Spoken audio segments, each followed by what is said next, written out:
sarà per noi, dopo il Natale più triste della nostra vita, diciamo, di coloro che non hanno vissuto la guerra, ovviamente, il massimo rispetto per chi è ancora qui in vita che ha visto la guerra, sarà anche il peggio Capodanno.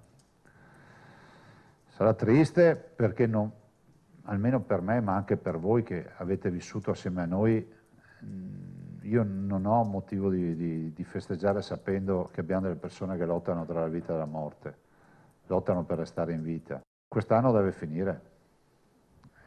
Spero che il 2021, anche grazie al vaccino, ci possa restituire le nostre vite.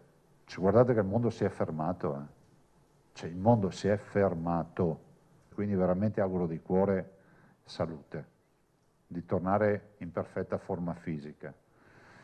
E poi un augurio veramente col cuore in mano a tutti i nostri operatori della sanità, uomini e donne, gli eroi li chiamiamo, gli angeli. Ecco, ricordiamoci magari quando brinderemo da soli o con qualche amico, non so, in base a quello che si può fare, ricordiamo loro che sono lì a lavorare.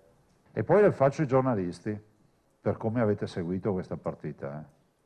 E lo dico ai cittadini, a ringraziar Dio di avere una squadra di stampa, di carta stampata, radio, televisioni, che vi ha informato giorno dopo giorno.